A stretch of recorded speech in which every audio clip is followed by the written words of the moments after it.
ਹਰ ਜਜ਼ਬੇ ਨੂੰ ਜ਼ੁਬਾਨ ਨਹੀਂ ਦਿੱਤੀ ਜਾ ਸਕਦੀ ਤੇ ਹਰ ਪਲ ਦੀ ਵਿਆਖਿਆ ਨਹੀਂ ਹੋ ਸਕਦੀ। ਕਈ ਪਲ ਇਹੋ ਜਿਹੇ ਹੁੰਦੇ ਆ ਜਦੋਂ ਤੁਸੀਂ ਸੁੰਨ ਹੋ ਕੇ ਰਹਿ ਜਾਂਦੇ ਹੋ। ਅੱਜ ਦਿਨੇ ਗੁਰਭਜਨ ਗਿੱਲ ਪੰਜਾਬੀ ਸਾਹਿਤ ਦਾ ਵੱਡਾ ਨਾਂ। ਅਸੀਂ ਜ਼ਿਕਰ ਕਰ ਰਹੇ ਸੀ ਆਪਣੇ ਪਿੰਡਾਂ ਦਾ। ਮੈਂ ਅੱਜ ਕੁਝ ਕੁ ਫਰਲਾਂਗ ਤੇ ਮੇਰਾ ਔਰ ਗੁਰਭਜਨ ਗਿੱਲ ਜੀ ਦਾ ਪਿੰਡ ਆ, ਤੇ ਉਸੇ ਵੇਲੇ ਇਹ ਖਬਰ ਆਉਂਦੀ ਹੈ। ਖਬਰ ਕੀ ਆਉਂਦੀ ਹੈ ਕਿ ਉਹ ਫੋਨ ਬੰਦ ਕਰਦੇ ਆ ਔਰ ਉਸੇ ਵੇਲੇ ਦੂਜੀ ਵਾਰ ਮੈਨੂੰ ਫੋਨ ਕਰ ਦਿੰਦੇ ਆ 1 ਮਿੰਟ ਦੇ ਅੰਦਰ ਅੰਦਰ, ਔਰ ਉਹ ਹੁਬਕੀ ਰੋ ਰਹੇ ਸੀਗੇ। ਹੁਬਕੀ ਰੋ ਰਹੇ ਸੀਗੇ ਔਰ ਮੈਨੂੰ ਸਮਝ ਨਹੀਂ ਸੀ ਆ ਰਹੀ ਕਿ ਮੈਂ ਉਹਨਾਂ ਨੂੰ ਪੁੱਛਾਂ ਵੀ ਕੀ ਹੋਇਆ।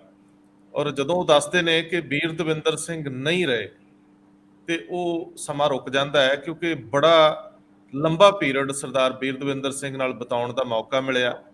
ਲਾਕਡਾਊਨ ਤੋਂ ਲੈ ਕੇ ਹੁਣ ਤੱਕ ਐਸੀਆਂ ਘੰਟਿਆਂ ਤੱਕ ਦੀਆਂ ਸਾਡੀਆਂ ਗੱਲਾਂ ਬਾਤਾਂ ਨੇ। ਜਦੋਂ ਉਹ ਫਲਸਫੇ ਦੀ ਗੱਲ ਕਰਦੇ ਆ, ਗੁਰੂ ਨਾਨਕ ਸਾਹਿਬ ਦੀਆਂ ਉਦਾਸੀਆਂ ਦੀ ਗੱਲ ਕਰਦੇ ਆ, ਉਹ ਘੰਟਿਆਂ ਬੱਧੀ ਗੁਰਬਾਣੀ ਦੇ ਉੱਤੇ ਮੈਨੂੰ ਸਮਝਾਉਂਦੇ ਰਹਿੰਦੇ ਆ।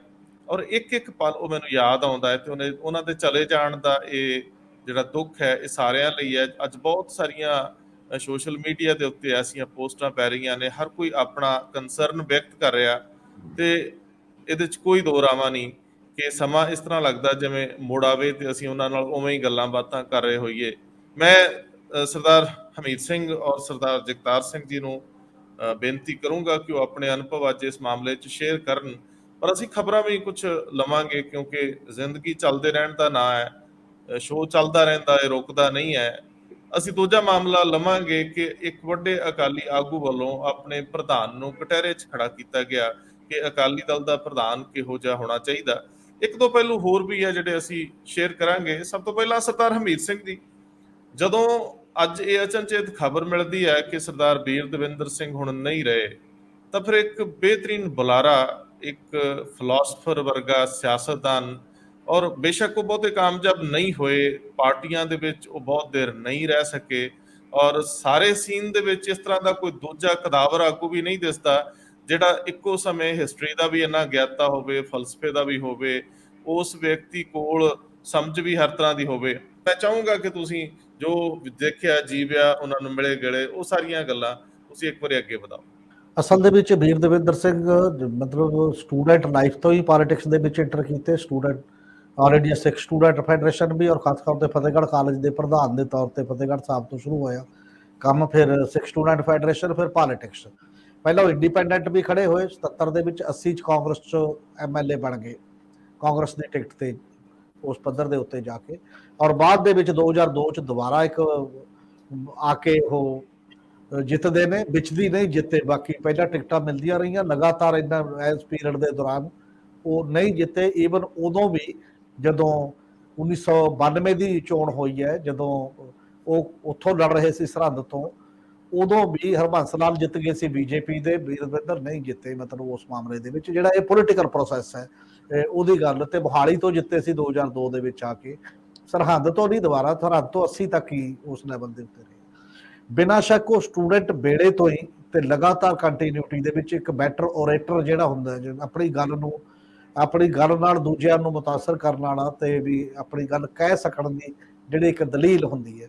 ਤੇ ਪੜ੍ਹਾਈ ਲਿਖਾਈ ਦੇ ਪੱਖ ਤੋਂ ਡਿਫਰੈਂਟ ਧਰਮਾਂ ਦੇ ਗ੍ਰੰਥਾਂ ਦੇ ਵਿੱਚੋਂ, ਔਰ ਡਿਫਰੈਂਟ ਲੋਕਾਂ ਦੀਆਂ ਜਿਹੜੇ ਈਵਨ ਸਾਹਿਤ ਦੇ ਖੇਤਰ ਨਾਲ ਜੁੜੇ ਹੋਣ, ਗਜ਼ਲ ਦੇ ਖੇਤਰ ਨਾਲ, ਕਵਿਤਾ ਦੇ ਖੇਤਰ ਨਾਲ, ਡਿਫਰੈਂਟ ਟਾਈਪ ਦੀਆਂ ਚੀਜ਼ਾਂ, ਉਹ ਜਾਂ ਈਵਨ ਇਤਿਹਾਸ ਦੀਆਂ ਕਥਾ ਕਹਾਣੀਆਂ ਜਿਹੜੀਆਂ ਮਿਥਿਹਾਸਕ ਤੌਰ ਤੇ ਸੁਣਾਈਆਂ ਜਾਂਦੀਆਂ ਨੇ ਵੱਖ-ਵੱਖ ਮਾਮਲਿਆਂ ਦੇ ਵਿੱਚ। ਔਰ ਬੜੀ ਵਾਰ ਉਹ ਸਰਹੰਦ ਦੀ ਗੱਲ ਨੂੰ ਕਰਬਲਾ ਦੇ ਮੈਦਾਨ ਨਾਲ ਗੱਲ ਕਰਕੇ ਡਿਫਰੈਂਟ ਟਾਈਪ ਦੀਆਂ ਚੀਜ਼ਾਂ ਜੋੜਨ ਦਾ ਇੱਕ ਜਿਹੜੀ ਇੱਕ ਸਕਿੱਲ ਹੁੰਦੀ ਹੈ ਨਾ, ਕਿ ਉੱਥੋਂ ਚੱਕ ਕੇ ਇੱਥੇ ਜੋੜੋ ਤੇ ਉਹਨੂੰ ਸਿਖਾਓ ਉਸ ਪੱਧਰ ਤੇ ਲੋਕਾਂ ਦੇ ਨਾਲ, ਇਹ ਸਕਿੱਲ ਉਹਨਾਂ ਦੀ ਸੀ। ਪਰ ਲਗਾਤਾਰ ਪੋਲੀਟੀਕਲ ਐਂਗਲ ਤੋਂ ਜਿਹੜਾ ਇੱਕ ਉਹਨਾਂ ਦੀ ਖਾਸ ਸੀ ਵੱਡੀ ਪੋਸਟ ਤੱਕ ਪਹੁੰਚਣ ਦੀ, ਪੋਲੀਟੀਕਲ ਸੈਂਟਰਲ ਪੋਜੀਸ਼ਨ ਹਾਸਲ ਕਰਨ ਦੀ, ਇੱਕ ਪਾਰਟੀ 'ਚ ਰਹਿੰਦੇ ਹੋਏ, ਉਹ ਨਹੀਂ ਹੋਈ। ਉਹਦੇ 'ਚ ਡਿਫਰੈਂਟ ਟਾਈਪ ਦੀਆਂ ਚੀਜ਼ਾਂ ਨੇ, ਬੰਦੇ 'ਚ ਬਹੁਤ ਕੁਆਲਿਟੀਜ਼ ਵੀ ਹੁੰਦੀਆਂ ਨੇ, ਤੇ ਜਿਹੜੀਆਂ ਉਹਦੇ ਵੀ ਡਿਸਐਡਵਾਂਟੇਜ ਹੁੰਦੇ ਨੇ ਕਈ ਵਾਰ, ਤੇ ਦੂਸਰੇ ਪਾਸੇ ਕਈ ਚੀਜ਼ਾਂ ਕਮਜ਼ੋਰੀਆਂ ਵੀ ਹੁੰਦੀਆਂ ਨੇ ਤੁਹਾਡੀਆਂ, ਜਿਹੜੀਆਂ ਨਹੀਂ ਉਸ ਪਾਸੇ ਵੱਲ ਤੁਹਾਨੂੰ ਵਧਣ ਦਿੰਦੀਆਂ ਅੱਗੇ ਕਿਸੇ ਵੀ ਰੂਪ ਦੇ ਵਿੱਚ। ਔਰ ਇਸੇ ਕਰਕੇ ਇਹ ਲੱਗਿਆ ਕਿ ਉਹ ਜਿਹੜੇ ਐਜ ਏ ਵੀਰ ਦਵਿੰਦਰ, ਮਤਲਬ ਇੰਨਾ ਪੁਰਾਣਾ ਤੇ ਬਿਹਤਰੀਨ ਬੁਲਾਰਾ, ਤੇ ਈਵਨ ਨੌਲੇਜ ਦੇ ਪੱਖ ਤੋਂ ਜਦੋਂ ਬੈਠੇ ਉਹ, ਕਿਉਂਕਿ ਇੰਟੈਲੈਕਚੁਅਲ 'ਚ ਵੀ ਬੋਲਣ ਦੀ ਕਪੈਸਿਟੀ ਯੂਨੀਵਰਸਿਟੀ 'ਚ ਕਿਤੇ ਵੀ ਹੋਰ ਜਾ ਕੇ ਵੱਖ-ਵੱਖ ਕਿਸੇ ਇੱਕ ਸਬਜੈਕਟ ਤੇ ਵੀ ਬਹੁਤ ਘੱਟ ਪੋਲੀਟੀਸ਼ੀਅਨ ਨੇ ਮੈਂ ਦੇਖੇ ਨੇ ਜਿਨ੍ਹਾਂ ਨੂੰ ਕਿ ਉਹ ਪਾਰਟਿਕੂਲਰ ਸਬਜੈਕਟਾਂ ਤੇ ਉਸ ਤਰ੍ਹਾਂ ਬੋਲਣ ਲਗਾਤਾਰ ਤਿਆਰੀ ਕਰਕੇ ਜਾਂ ਆਪਣੇ ਢੰਗ ਨਾਲ ਉਹਦੇ ਤੇ ਕਿਤੇ ਕਰਨ। ਹਾਂ, ਪੋਲੀਟੀਕਲ ਮੁੱਦਿਆਂ ਤੇ ਪੋਲੀਟੀਸ਼ੀਅਨ ਬੋਲਦੇ ਨੇ ਆਪੋ ਆਪਣੀ ਤਰੀਕੇ ਦੇ ਨਾਲ, ਉਹ ਇੱਕ ਅਲੱਗ ਗੱਲ ਹੈ। ਪਰ ਨਾਲ ਦੀ ਨਾਲ ਇੱਕ ਗੱਲ ਜ਼ਰੂਰ ਹੈ ਕਿ 80 ਚ ਪਹਿਲੀ ਵਾਰ ਜਿੱਤੇ ਤੋਂ ਹੀ ਉਹਨਾਂ ਦਾ ਇਮੇਜ ਪੋਲੀਟੀਕਲ ਪੋਲਿਟਿਕਸ ਦੇ ਵਿੱਚ ਉਸ ਪਾਸੇ ਵੀ ਗਿਆ ਜਿਹੜਾ ਰਾਈਜ਼ ਕਰਦਾ, ਉੱਥੇ ਸਟੇ ਹੋ ਗਿਆ ਇੱਕ ਟਾਈਪ ਦੀ ਗੱਲ। ਉਹਦਾ ਕਾਰਨ ਇਹ ਹੈ ਕਿ ਇੱਕ ਨੈਰੇਟਿਵ ਬਣਦਾ ਹੈ, ਇੱਕ ਵਰਤਾਂਤ ਬਣਦਾ ਹੈ, ਜਦੋਂ ਲੋਕ ਤੁਹਾਨੂੰ ਸੋਚ ਨੂੰ, ਤੁਹਾਡੀ ਕਹਿਣੀ ਨੂੰ, ਤੁਹਾਡੇ ਜੋ ਉਚਾਰ ਰਹੇ ਸ਼ਬਦਾਂ ਨੂੰ ਤੇ ਤੁਹਾਡੀ ਪ੍ਰੈਕਟਿਸ ਨੂੰ ਮੇਲ ਕੇ ਦੇਖਦੇ ਨੇ ਨਾ, ਤਾਂ ਜਦੋਂ ਆਪਸ ਦੇ ਵਿੱਚ ਇੱਕ ਨਜ਼ਰੀਆ ਫਿਰ ਬਿਲਡ ਹੁੰਦਾ, ਫਿਰ ਉਹ ਤੁਸੀਂ ਚੰਗਾ ਵੀ ਕਰਦੇ ਹੋ, ਚੰਗਾ ਬੋਲਦੇ ਹੋ, ਚੰਗਾ ਸਾਰਾ ਕੁਝ ਕਰਦੇ ਹੋ, ਫਿਰ ਉਹ ਭਰੋਸੇਯੋਗਤਾ ਇੱਕ ਹੱਦ ਤੱਕ ਨਹੀਂ ਰਹਿੰਦੀ। ਮਤਲਬ ਉਸ ਪੱਧਰ ਦੇ ਉੱਤੇ ਜਾਂਦੇ ਜਾਂਦੇ ਸ਼ਾਇਦ ਚੋਣਾਂ 'ਚ ਜਿੱਤਣ ਨਾ ਜਿੱਤਣ ਦੇ ਇੱਕ ਰੀਜਨ ਇਹ ਵੀ ਮੇਰਾ ਖਿਆਲ ਹੈ ਮੰਨੇ ਜਾਂਦੇ ਨੇ ਉਹਨਾਂ ਦਿਨਾਂ ਦੇ ਪੋਲਿਟਿਕਸ ਦੇ, ਜਿਹੜੀਆਂ ਚੀਜ਼ਾਂ ਸਾਡੇ ਸਾਹਮਣੇ ਦਿਖਾਈ ਦਿੰਦੀਆਂ ਨੇ। ਔਰ ਉਹ ਬਹੁਤ ਵੱਡੇ ਲੀਡਰਾਂ ਦੀ ਆਪ ਕਹਾਣੀਆਂ ਸੁਣਾਉਂਦੇ ਨੇ ਕਿ ਜਥੇਦਾਰ ਟੌੜਾ ਦੇ ਬੰਦੇ ਰਿਹਾ, ਉਹਨਾਂ ਨਾਲ ਆਹ ਗੱਲਾਂ ਕੀਤੀਆਂ, ਫਲਾਣੇ ਨਾਲ ਆਹ ਕੀਤੀਆਂ, ਫਲਾਣੇ ਨਾਲ। ਇਹ ਬੜੇ ਵੱਡੇ ਪੱਧਰ ਦੇ ਉੱਤੇ ਡਿਸਕਸ਼ਨ ਦੇ ਵਿੱਚ ਹਰ ਮੁੱਦੇ ਤੇ ਇੱਕ ਉਹਨਾਂ ਦੀ ਆਦਤ ਇਹ ਜ਼ਰੂਰ ਸੀ ਕਿ ਉਹਨਾਂ ਨੂੰ ਕਿਸੇ ਦਾ ਆਰਟੀਕਲ ਚੰਗਾ ਲੱਗਾ, ਮੈਂ ਤਾਂ ਆਪਣੇ ਤਜਰਬੇ ਚ ਕਹਿ ਸਕਦਾ, ਉਹਨਾਂ ਨੂੰ ਕਿਸੇ ਦੀ ਡਿਬੇਟ ਤਾਂ ਟੈਲੀਫੋਨ ਕਰਕੇ ਗੱਲ ਕਰਨੀ ਉਹਦੇ ਤੇ ਅੱਗੇ, ਇਹ ਇੱਕ ਆਦਤ ਚ ਸਮਾਰ ਸੀ ਕਿ ਆਹ ਗੱਲ ਤੁਹਾਡੀ ਬੈਟਰ ਲੱਗੀ, ਆਹ ਗੱਲ ਦੇ ਵਿੱਚ ਮੈਨੂੰ ਐਂ ਲੱਗਿਆ, ਜਾਂ ਆਹ ਜਿਹੜਾ ਆਰਟੀਕਲ ਹੈ ਇਹਨੂੰ ਅੱਗੇ ਤੋਰਨਾ ਚਾਹੀਦਾ। ਇਹ ਵੀ ਇੱਕ ਇੰਟਰੈਕਸ਼ਨ ਦਾ ਮਤਲਬ ਪਾਰਟ ਜਿਹੜਾ ਬਣ ਜਾਂਦਾ ਹੈ ਉਸ ਪੱਧਰ ਦੇ ਉੱਤੇ ਜਦੋਂ ਜਾਂਦੇ ਆ। ਔਰ ਲਗਾਤਾਰ ਜਾਂਦੇ ਜਾਂਦੇ ਜਾਂਦੇ ਜਾਂਦੇ ਫਿਰ ਤੁਸੀਂ ਜਦੋਂ ਆਉਂਦੇ ਹੋ ਅਕਾਲੀ ਪੋਲਿਟਿਕਸ ਦੇ ਵਿੱਚ, ਅਕਾਲੀ ਪੋਲਿਟਿਕਸ ਦੇ ਵਿੱਚੋਂ ਕਾਂਗਰਸ 'ਚ, ਫਿਰ ਕਾਂਗਰਸ 'ਚ ਲੰਮਾ ਸਮਾਂ ਇੱਕ ਪੀਰੀਅਡ ਹੁੰਦਾ ਕਿ ਇੱਥੇ ਵਿਰੋਧ ਦੇ ਬਾਵਜੂਦ ਇਹ ਵੀ ਗੱਲ ਇੱਕ ਅਜੀਬ ਕਿਸਮ ਦੀ ਉਵੇਂ ਲੱਗਦੀ ਹੈ ਕਿ ਜਦੋਂ ਤੁਸੀਂ ਟਿਕਟ ਲੈ ਕੇ 2002 ਦੀ ਉਹ ਆਉਂਦੇ ਨੇ ਇੱਥੇ, ਵੀ ਟਿਕਟ ਕਿਵੇਂ ਮਿਲ ਗਈ, ਟਿਕਟ ਦੇ ਵਿੱਚ ਦਾਅਵੇਦਾਰ ਇੱਥੇ ਹੋਰ ਸੀ, ਵੱਡੇ ਲੀਡਰ ਸਾਰੇ ਉਹਦੇ ਖਿਲਾਫ ਵੀ ਸੀ, ਤਾਂ ਕਿਤੇ ਨਾ ਕਿਤੇ ਇਹ ਗੱਲ ਵੀ ਲੋਕਾਂ ਨੂੰ ਸੀ ਵੀ ਉੱਥੇ ਜਿਹੜਾ ਗਾਂਧੀ ਪਰਿਵਾਰ ਤੱਕ ਵੀ ਡਾਇਰੈਕਟ ਪਹੁੰਚਦਾ ਜਿਹੜਾ ਇੱਕ ਸੀਗਾ ਅਪਰੋਚ, ਮਤਲਬ ਉੱਥੇ ਤੱਕ ਜਾਣ ਦੀ, ਇਹ ਵੀ ਕਿਸੇ ਨਾ ਕਿਸੇ ਤਰੀਕੇ ਨਾਲ ਰਿਲੇਸ਼ਨ ਉਹਨੇ ਪੋਲੀਟੀਕਲੀ ਬਣਾਇਆ ਹੋਇਆ ਸੀ। ਹਾਂ, ਵਿਧਾਨ ਸਭਾ ਦੇ ਵਿੱਚ ਜਿਹੜਾ ਉਹਨਾਂ ਦਾ ਰੋਲ ਸੀ as a parliamentarian, as a issue ਨੂੰ ਉਠਾਉਣਾ, ਜਾਂ ਬਾਕੀ ਲੋਕ ਸਗੋਂ ਇਹ ਕਹਿੰਦੇ ਸੀ ਕਿ ਜਦੋਂ 2003 ਤੋਂ 4 ਤੱਕ ਦੇ ਵਿੱਚ ਉਹਨਾਂ ਨੂੰ ਡਿਪਟੀ ਸਪੀਕਰ ਬਣਾਇਆ, ਤੇ ਡਿਪਟੀ ਸਪੀਕਰ ਬਣਾਉਣ ਦੇ ਵਿੱਚ ਉੱਥੇ ਕਈ ਬੰਦੇ ਬੋਲੇ ਵੀ ਕਿ ਹੁਣ ਸਗੋਂ ਤੁਸੀਂ ਸਪੀਕਰ ਹੋਵੇ ਜਾਂ ਡਿਪਟੀ ਸਪੀਕਰ, ਉਹਦੇ ਤੇ ਤਾਂ ਇਹ ਬੰਦੇ ਸਨ, ਉਹਨੇ ਆਪ ਤਾਂ ਬੋਲਣਾ ਨਹੀਂ ਵਿਧਾਨ ਸਭਾ ਦੇ ਵਿੱਚ, ਤੇ ਉਹ ਕੇਵਲ ਉਹ ਡਿਊਟੀ ਨਿਭਾਉਣੀ ਹੈ, ਕਿ ਉਹ ਜ਼ੁਬਾਨ ਬੰਦ ਕਰ ਦਿੱਤੀ ਗਈ ਹੈ। ਤੇ ਵਿਧਾਨ ਸਭਾ ਦੇ ਵਿੱਚ ਆਪਣੀ ਹੀ ਪਾਰਟੀ ਦੇ ਖਿਲਾਫ, ਆਪਣੀ ਹੀ ਪਾਰਟੀ ਦੇ ਮਾਮਲੇ ਦੇ ਵਿੱਚ ਬੋਲ ਸਕਣਾ ਔਰ ਬੋਲਣਾ, ਔਰ ਸਿਸਟਮੈਟਿਕਲੀ ਬੋਲਣਾ, ਚਾਹੇ ਉਹ ਅਮਰਿੰਦਰ ਸਿੰਘ ਦੀ ਗਵਰਨਮੈਂਟ ਵੇਲੇ ਰੀਅਲ ਐਸਟੇਟ ਦਾ ਇੱਕ ਘਪਲੇ ਦੀ ਗੱਲ ਹੋਵੇ, ਚਾਹੇ ਲਵਲੀ ਯੂਨੀਵਰਸਿਟੀ ਸਥਾਪਿਤ ਕਰਨ ਵੇਲੇ ਲੌਜੀਕਲੀ ਤੱਥ ਬਾਈ ਤੱਥ ਉਹਨੂੰ ਲੰਬਾ ਸਮੇਂ ਦੇ ਭਾਸ਼ਣ ਦੇ ਵਿੱਚ, ਉਦੋਂ ਅਕਾਲੀ ਦਲ ਦੇ ਲੀਡਰ ਮੈਂ ਆਈ ਵਿਟਨੈਸ ਤੌਰ ਤੇ ਦੱਸ ਸਕਦਾ, ਜਦੋਂ ਸਪੀਕਰ ਕਹਿੰਦੇ ਨੇ ਵੀ ਟਾਈਮ ਬਹੁਤ ਹੋ ਗਿਆ, ਪੂਰਾ ਹੋ ਗਿਆ, ਹੋਰ ਕੀ ਕਰਨਾ, ਤਾਂ ਸ਼੍ਰੋਮਣੀ ਅਕਾਲੀ ਦਲ ਦੇ ਨੁਮਾਇੰਦੇ ਨੇ ਕਿਹਾ ਸਾਡਾ ਟਾਈਮ ਵੀ ਦੇ ਦਿਓ, ਕਿਉਂਕਿ ਉਹਨਾਂ ਦਾ ਕੰਮ ਹੋ ਰਿਹਾ ਸੀ ਇੱਕ ਟਾਈਪ ਦਾ ਵੀ ਜਦੋਂ ਤੁਸੀਂ ਵਿਰੋਧੀ ਸੱਤੇ ਉੱਤੇ ਸਰਕਾਰ ਤੇ ਆਪਣਾ ਹੀ ਨੁਮਾਇੰਦਾ, ਔਰ ਉਹ ਵੀ ਉਸ ਕਿਸਮ ਦੀ ਡਾਕੂਮੈਂਟੇਸ਼ਨ ਦੇ ਨਾਲ ਜਦੋਂ ਗੱਲ ਕਰ ਰਿਹਾ ਹੋਵੇ ਤਾਂ ਉਸ ਦੀ ਗੱਲ ਹੈ। ਇਹ ਗੱਲਾਂ ਮਤਲਬ ਵਿਧਾਨ ਸਭਾ 'ਚ ਇਸੇ ਲਈ ਉਹਨੂੰ ਬੈਸਟ ਪਾਰਲੀਮੈਂਟੇਰੀਅਨ ਦਾ ਖਿਤਾਬ ਵੀ ਮਿਲਦਾ ਹੈ ਉਸ ਮਾਮਲੇ 'ਚ, ਵਿਧਾਨ ਸਭਾ ਦੇ ਅੰਦਰ ਵੀ ਔਰ ਉਸ ਤੋਂ ਬਾਹਰ ਵੀ। ਇੱਕ ਗੱਲ ਜਿਹੜੀ ਅਫਸਰਾਂ ਨਾਲ ਅਪਰੋਚ ਦੀ ਹੈ, ਮਤਲਬ ਪ੍ਰਸ਼ਾਸਨਿਕ ਅਪਰੋਚ ਦੀ ਹੈ, ਪ੍ਰਸ਼ਾਸਨਿਕ ਅਪਰੋਚ ਮੈਂ ਦੇਖਿਆ ਕਿ ਜਿਸ ਢੰਗ ਨਾਲ, ਜਿਸ ਅਥਾਰਟੀ ਨਾਲ ਉਹ ਅਫਸਰ ਨੂੰ ਫੋਨ ਕਰਦੇ ਸੀ, ਤਾਂ ਮੈਨੂੰ ਲੱਗਦਾ ਬਹੁਤ ਲੀਡਰ ਨਹੀਂ ਕਰਦੇ, ਈਵਨ ਮੰਤਰੀ ਵੀ ਨਹੀਂ ਬੜੀ ਵਾਰ ਕਰਦੇ ਮੈਂ ਦੇਖੇ ਉਸ ਤਰੀਕੇ ਦੇ ਨਾਲ, ਤਾਂ ਕਿ ਇਹ ਕੰਮ ਐਵੇਂ ਹੋਣਾ ਜਾਂ ਇਹ ਕੰਮ ਕਿਵੇਂ ਕਰਨਾ। ਸ਼ਾਇਦ ਅਫਸਰ ਨੂੰ ਵੀ ਸਾਹਮਣੇ ਪਤਾ, ਕਿਉਂਕਿ ਓਰੇਸ਼ਨ ਸਕਿੱਲ ਦਾ ਹੁੰਦਾ ਹੈ ਕਿ ਤੁਸੀਂ ਅੰਗਰੇਜ਼ੀ ਬੋਲਣੀ ਚਾਹੁੰਦੇ ਹੋ, ਚੱਜ ਦੀ ਅੰਗਰੇਜ਼ੀ ਬੋਲ ਸਕਦੇ ਹੋ ਫਰਾਟੇਦਾਰ, ਜੇ ਤੁਸੀਂ ਕੁਝ ਹੋਰ ਹਿਸਟਰੀ ਚੋਂ ਬੈਕਗ੍ਰਾਉਂਡ ਦੇਣਾ ਚਾਹੁੰਦੇ ਤਾਂ ਉਹ ਵੀ ਕੀਤਾ ਜਾ ਸਕਦਾ। ਇੱਕ ਇਹ ਵਿਧਾਨ ਸਭਾ 'ਚ ਸੁਣਾਇਆ ਉਹਨਾਂ ਦਾ ਕਿੱਸਾ ਹੈ ਕਿ ਇੱਕ ਬੜਾ IAS ਅਫਸਰ ਨੂੰ ਫੋਨ ਕਰਦੇ ਰਹੇ, ਉਹ ਕਹਿੰਦੇ ਜੀ ਹੈ ਨਹੀਂ, ਫੋਨ ਚੱਕਿਆ ਨਹੀਂ ਬੜੀ ਵਾਰ, ਔਰ ਉਹਨਾਂ ਨੂੰ ਸੂਲ ਆ ਗਈ ਕਿ ਇਹਨਾਂ ਨੇ ਦੱਸਤਾ ਵੀ ਹੈ ਤਾਂ ਇੱਥੇ ਹੀ ਨੇ ਜੀ, ਕਿ ਪਰ ਉਹ ਫੋਨ ਚੱਕ ਨਹੀਂ ਰਹੇ, ਕਹਿੰਦੇ ਨਹੀਂ ਲੈਣਾ ਹੈ ਕਹਿ ਦੇਣਾ ਮੈਂ, ਉਹ ਚਲੇ ਗਏ। ਤੇ ਉਹਨੇ ਕਿਹਾ ਕਿ ਅਫਸਰ ਗੁਸਲਖਾਨੇ 'ਚ ਵੜ ਕੇ ਤੇ ਮੈਂ ਕੁਰਸੀ ਢਾ ਕੇ ਮੂਹਰੇ ਬਹਿ ਗਿਆ ਵੀ ਜਿੰਨਾ ਚਿਰ ਨਹੀਂ ਨਿਕਲੂਗਾ ਤਾਂ ਦੇਖਦੇ ਹਾਂ। ਤੇ ਫਿਰ ਕਾਫੀ ਜ਼ਿਆਦਾ ਮਿੰਤਰਲੇ ਨਾਲ ਚਲੋ ਉਹ ਚੀਜ਼ ਹਟ ਗਈ ਉਸ ਲੈਵਲ ਤੇ। ਉਦੋਂ MLA ਸੀ, ਵਿਧਾਨ ਸਭਾ 'ਚ ਕਹਾਣੀ ਸੁਣਾਈ ਹੈ, ਮਤਲਬ ਉਸ ਪੱਧਰ ਦੀ ਜਿਹੜੀ ਸੀਗੀ ਕਿ ਇਸ ਤਰੀਕੇ ਨਾਲ ਬਿਊਰੋਕ੍ਰੈਟਿਕ ਮਾਹੌਲ ਦੇ ਵਿੱਚ। ਔਰ ਮੈਂ ਦੇਖਿਆ ਕਿ ਸੱਤਾ 'ਚ ਹੋਵੋ ਜਾਂ ਨਾ ਹੋਵੋ, ਕੁਝ ਐਮਐਲਏ ਹੁੰਦੇ ਨੇ ਜਿਨ੍ਹਾਂ ਦਾ ਬਿਊਰੋਕਰੇਟ ਕੰਮ ਕਰਦੇ ਨੇ ਕਿਸ ਤਰ੍ਹਾਂ। ਜੇ ਹਰਦੇਵ ਅਰਸੀ ਮੈਂ ਦੇਖਿਆ ਐਜ ਏ ਕਮਿਊਨਿਸਟ ਸਾਈਡ ਤੋਂ, ਉਹ ਕਦੇ ਸੱਤਾ ਚ ਉਵੇਂ ਨਹੀਂ ਰਹੇ, ਪਰ ਉਹਦਾ ਇੱਕ ਰਿਗਾਰਡ ਸੀ ਹੋਰ ਟਾਈਪ ਦਾ ਜਦੋਂ ਵੀ ਉਹ ਅਫਸਰਾਂ ਨਾਲ ਗੱਲ ਕਰਦੇ।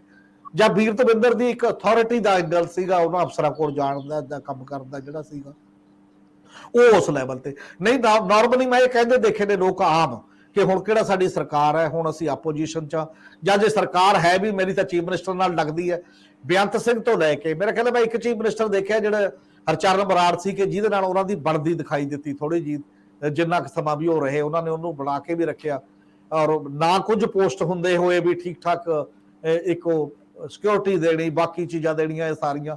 ਪਰ ਪਹਿਲਾਂ ਬੇਅੰਤ ਸਿੰਘ ਤੋਂ ਲੈ ਕੇ ਕੈਪਟਨ ਅਮਰਿੰਦਰ ਸਿੰਘ ਤੋਂ ਲੈ ਕੇ ਡਿਫਰੈਂਟ ਟਾਈਪ ਦੇ ਜਿੰਨੇ ਵੀ ਆਏ, ਬਾਅਦ ਦੇ ਵਿੱਚ ਚੰਨੀ ਨਾਲ ਮਾੜਾ ਮੋਟਾ ਜਦੋਂ ਥੋੜਾ ਜਿਹਾ ਦੇਰ ਬਣੇ ਉਹਨਾਂ ਦਾ, ਉਹ ਤਾਂ ਚਲੋ ਹੋਰ ਟਾਈਪ ਦਾ ਇੱਕ ਰਿਲੇਸ਼ਨ ਬਣ ਸਕਦਾ, ਨਹੀਂ ਬਣੀ ਕਿਸੇ ਚੀਫ ਮਿਨਿਸਟਰ ਨਾਲ ਕਦੇ ਵੀ। ਮੇਰੇ ਖਿਆਲ ਹੈ ਵੀਰ ਦਵਿੰਦਰ ਉਹਨਾਂ ਦੀ ਸ਼ਾਇਦ ਇਹ ਵੀ ਇੱਕ ਵਜ੍ਹਾ ਹੈ ਕਿ ਉਹ ਮਿਨਿਸਟਰੀ ਦੇ ਵਿੱਚ ਵੀ, ਹਾਲਾਂਕਿ ਉਹਦੇ ਤੋਂ ਦੇਖਿਆ ਜਾਂਦਾ ਕਿ ਉਹ ਤੋਂ ਹੇਠਲੇ ਲੈਵਲ ਦੇ ਪੋਲੀਟੀਸ਼ੀਅਨ ਵੀ ਬਹੁਤ ਮਿਨਿਸਟਰ ਬਣੇ ਨੇ, ਕਈ ਵਾਰ ਬਣੇ ਨੇ। ਉਦੋਂ ਜਦੋਂ ਜਿੱਤੇ ਪਹਿਲਾਂ, ਉਦੋਂ ਤਾਂ ਇਹ 15 ਦਾ ਜਾਂ 18 ਬਣਾਉਣੇ ਨੇ, ਇਹ ਕੋਈ ਲਿਮਟ ਵੀ ਨਹੀਂ ਸੀਗੀ। ਇਹ ਤਾਂ ਅਮਰਿੰਦਰ ਸਿੰਘ ਦੀ ਗਵਰਨਮੈਂਟ ਦੇ ਵਿੱਚ ਵਿਚਾਲੇ ਐਂਟੀ ਡਿਫੈਕਸ਼ਨ ਲਾ ਚ ਅਮੈਂਡਮੈਂਟ ਹੋਈ ਆ, ਉਦੋਂ ਜਦੋਂ ਬੀਬੀ ਭੱਠਲ ਦੀ ਅਗਵਾਈ ਚ ਰੌਲਾ ਪੈ ਰਿਹਾ ਸੀ, ਉਦੋਂ ਬਾਅਦ ਦੇ ਵਿੱਚ ਅਮੈਂਡਮੈਂਟ ਆਈ ਹੈ, ਉਦੋਂ ਇਹ ਪਿਆ। ਪਰ ਉਦੋਂ ਬਿਨਾਂ ਵੀ ਨਹੀਂ ਲਿਆਉਣ ਦਾ ਕਾਰਨ ਮੇਰਾ ਖਿਆਲ ਹੈ ਕੀ ਹੋਣਗੇ, ਇਹ ਇੰਟਰਨਲ ਪੋਲਿਟਿਕਸ ਦੇ ਆਪੋ ਆਪਣੇ ਹੁੰਦੇ ਨੇ, ਗਰੁੱਪਾਂ ਦੇ ਬਾਕੀ ਜਗ੍ਹਾ। ਪਰ ਮੈਂ ਕਦੇ ਇਹ ਨਹੀਂ ਦੇਖਿਆ ਕਿ ਵੀਰ ਦਵਿੰਦਰ ਦਾ ਕੋਈ ਵੱਡਾ ਗਰੁੱਪ ਹੈ ਆਪਣੀ ਪਾਰਟੀ ਦੇ ਅੰਦਰ, ਜਾਂ ਉਹਦੇ ਨਾਲ ਕੋਈ ਬੰਦੇ ਖੜੇ ਨੇ। ਤਾਂ ਇਹ ਗੱਲਾਂ ਕੁਝ ਇਸ਼ਾਰੇ ਜ਼ਰੂਰ ਕਰਦੀਆਂ ਨੇ ਕਿ ਇੰਟੈਲੈਕਚੁਅਲ ਹੋਣ ਦੇ ਬਾਵਜੂਦ, ਬਾਕੀ ਗੱਲਾਂ ਹੋਣ ਦੇ ਬਾਵਜੂਦ, ਤਾਂ ਉਮਰ ਪੋਲਿਟਿਕਸ ਦੇ ਖਿਡਾਰੀ ਹੋਣ ਦੇ ਬਾਵਜੂਦ, ਤੁਹਾਡਾ ਇੱਕ ਗਰੁੱਪ ਓਪਰੇਟ ਨਾ ਕਰਦਾ ਹੋਵੇ ਤਾਂ ਤੁਸੀਂ ਟੀਮ ਲੀਡਰ ਕਿਸ ਲੈਵਲ ਤੇ ਬਣ ਸਕਦੇ ਸੀ, ਜਾਂ ਕਿਉਂ ਨਹੀਂ ਬਣ ਪਾਏ, ਕੀ ਚੱਕਰ ਹੈ। ਇਹ ਸਾਰੀਆਂ ਹੀ ਗੱਲਾਂ ਉਹਨਾਂ ਦੇ ਜੀਵਨ ਦੇ ਨਾਲ ਜੁੜੀਆਂ ਹੋਈਆਂ ਨੇ। ਮਤਲਬ ਇੰਟੈਲੈਕਚੁਅਲ ਗੱਲ ਆਪਣੀ ਜਗ੍ਹਾ ਹੈ, ਪਰ ਪੋਲੀਟੀਕਲ ਗੱਲ ਆਪਣੀ ਉਸ ਲੈਵਲ ਤੇ ਦਿਖਾਈ ਦੇ ਰਹੀ ਹੈ। ਔਰ ਚੋਣ ਕੰਪੇਨ ਦੇ ਵਿੱਚ ਜਿਸ ਢੰਗ ਨਾਲ ਕੀਤੀ, ਉਹ ਵੀ ਦਿਖਾਈ ਸਭ ਦੇ ਸਾਹਮਣੇ ਸੀ। ਮੋਹਾਲੀ ਵਾਲੀ ਕੰਪੇਨ ਜਿਸ ਢੰਗ ਨਾਲ ਉਹ ਐਮਐਲਏ ਫਿਰ ਵੀ ਬਣ ਗਏ, ਲੱਗਦਾ ਨਹੀਂ ਸੀ ਕਿ ਇੱਥੇ ਬਲਬੀਰ ਸਿੱਧੂ ਆਜ਼ਾਦ ਬਾਗੀ ਦੇ ਤੌਰ ਤੇ ਵੀ ਖੜ ਜੇ, ਇੱਕ ਸਟਰੋਂਗ ਬੰਦਾ ਬਹੁਤ ਜ਼ਿਆਦਾ। ਤੇ ਇਹ ਸਾਰੀਆਂ ਗੱਲਾਂ ਦੇ ਵਿੱਚ ਜਦੋਂ ਆਪਾਂ ਯਾਦ ਕਰਦੇ ਹਾਂ ਵੱਖ-ਵੱਖ ਮਾਮਲਿਆਂ ਦੇ ਵਿੱਚ, ਤਾਂ ਸਾਰੀਆਂ ਗੱਲਾਂ ਆਉਂਦੀਆਂ ਨੇ। ਉਹਦੇ ਚ ਮੋਰੈਲਿਟੀ ਦੇ ਕੁਐਸਚਨ ਵੀ ਆਉਣਗੇ, ਉਹਦੇ ਚ ਤੁਹਾਡੀ ਜਿਹੜੀ ਸ਼ਖਸੀਅਤ ਹੈ, ਪਰਸਨੈਲਿਟੀ ਨਾਲ ਜੁੜੀਆਂ ਹੋਈਆਂ ਚੀਜ਼ਾਂ ਨੇ, ਤੁਹਾਡੀਆਂ ਪ੍ਰਾਪਤੀਆਂ ਤੇ ਕਮਜ਼ੋਰੀਆਂ, ਸਾਰੀਆਂ ਹੀ ਸਾਹਮਣੇ ਰੱਖ ਕੇ ਹੀ ਅਸੀਂ ਕਿਸੇ ਬੰਦੇ ਬਾਰੇ ਜਾਣਕਾਰੀ ਜਦੋਂ ਲੈਂਦੇ ਆ ਤਾਂ ਲਾਜ਼ਮੀ ਆਣਾ ਕਿ ਸਾਡੇ ਇਤਿਹਾਸ ਚ ਨਾਰਮਲੀ ਇਹ ਕਿਹਾ ਜਾਂਦਾ ਸਾਡੇ ਕਲਚਰ ਚ ਕਿ ਮਾੜੇ ਪੱਖ ਛੱਡ ਦਿਓ, ਪਰ ਮਾੜੇ ਪੱਖ ਵੀ ਤੇ ਚੰਗੇ ਜਦੋਂ ਸ਼ਖਸੀਅਤ ਦਾ ਇੱਕ ਬਰਾਬਰ ਹਿੱਸਾ ਨੇ ਤਾਂ ਬਰਾਬਰੀ ਦੇ ਤੌਰ ਤੇ ਹੀ ਮੇਰੇ ਖਿਆਲ ਹੈ ਦੇਖੇ ਜਾਣੇ ਚਾਹੀਦੇ। ਸਾਡੀ ਸੱਭਿਅਤਾ ਦੇ ਵਿੱਚ ਇਹ ਗੱਲ ਬਿਲਕੁਲ ਰਚੀ ਮਿਚੀ ਹੈ ਕਿ ਕਿਸੇ ਦੇ ਜਾਣ ਤੋਂ ਬਾਅਦ ਉਹਦੇ ਔਗਣ ਨਹੀਂ ਚਤਾਰੀ ਦੇ। ਉਹ ਉਹਨਾਂ ਦੇ ਪੋਲੀਟੀਕਲ ਔਗਣ ਹੋ ਸਕਦੇ ਆ, ਔਰ ਲੋਕ ਜਿਹੜੇ ਉਹਨਾਂ ਦੇ ਨਾਲ ਉਸ ਦੌਰ 'ਚ ਜਦੋਂ ਉਹ ਪਾਵਰ 'ਚ ਰਹੇ, ਉਹ ਦੌਰ ਦੇ ਲੋਕ ਬਿਹਤਰ ਦੱਸ ਸਕਦੇ, ਔਰ ਦੱਸਦੇ ਵੀ ਰਹੇ ਨੇ। ਕਈ ਉਹਨਾਂ 'ਚ ਭੈੜ ਵੀ ਹੋਣਗੇ, ਪਰ ਮੈਂ ਲਗਭਗ ਪਿਛਲੇ 4-5 ਸਾਲ ਤੋਂ ਜਿਵੇਂ ਉਹਨਾਂ ਨਾਲ ਵਿਚਰਿਆ ਸੀ, ਮੈਂ ਦਰਜਨਾਂ ਵਾਰੀ ਫੋਨ ਲਾਈਨ ਤੇ ਉਹਨਾਂ ਨੂੰ ਇੰਟਰਵਿਊ ਕੀਤਾ। ਤੇ ਮੈਨੂੰ ਸਭ ਤੋਂ ਦਿਲਚਸਪ ਉਹਨਾਂ ਦੀ ਉਹ ਟਿੱਪਣੀ ਵੀ ਲੱਗੀ ਜਦੋਂ ਕਹਿੰਦੇ ਕਿ ਸਾਡੇ ਸਿਆਸਤਦਾਨ ਆਪਣੇ ਬੱਚਿਆਂ ਨੂੰ ਕਿਸ ਤਰੀਕੇ ਨਾਲ ਸਿਆਸਤ ਵਿੱਚ ਲਿਆਉਣਾ ਚਾਹੁੰਦੇ ਆ। ਉਹਨਾਂ ਨੇ ਉਦਾਹਰਨ ਵਜੋਂ ਇਹ ਕਿਹਾ ਸੀ ਕਿ ਇੱਥੇ ਤਰਾਸਦੀਆਂ ਕਿਵੇਂ ਰਹੀਆਂ ਕਿ ਇੰਦਰਾ ਗਾਂਧੀ ਜਿਸ ਪੁੱਤ ਨੂੰ ਪੋਲਿਟਿਕਸ ਵਿੱਚ ਲਿਆਉਣਾ ਚਾਹੁੰਦੇ ਸੀਗੇ, ਉਹ ਜਹਾਜ਼ ਚਲਾਉਂਦਾ ਮਾਰਿਆ ਗਿਆ, ਤੇ ਜਿਹੜਾ ਜਹਾਜ਼ ਚਲਾਉਣਾ ਚਾਹੁੰਦਾ ਸੀ ਉਹ ਪੋਲਿਟਿਕਸ ਵਿੱਚ ਮਾਰਿਆ ਗਿਆ। ਸਰਦਾਰ ਜਗਤਾਰ ਸਿੰਘ ਬਹੁਤ ਦੇਰ ਦੇ ਸ਼ਾਂਤ ਸਾਨੂੰ ਸੁਣ ਰਹੇ ਨੇ। ਸਰਦਾਰ ਸਾਹਿਬ, ਤੁਹਾਡੇ ਆਪਣੇ ਤਰ੍ਹਾਂ ਦੇ ਅਨੁਭਵ ਨੇ, ਔਰ ਤੁਹਾਡਾ ਲਹਿਜਾ, ਤੁਹਾਡਾ ਅੰਦਾਜ਼ੇ ਬਿਆਂ, ਤੁਸੀਂ ਲਿਹਾਜ਼ ਵੀ ਨਹੀਂ ਕਰਦੇ, ਔਰ ਤੁਸੀਂ ਸੱਚ ਕਹਿਣ ਲੱਗਿਆ ਝਿਜਕਦੇ ਵੀ ਨਹੀਂ।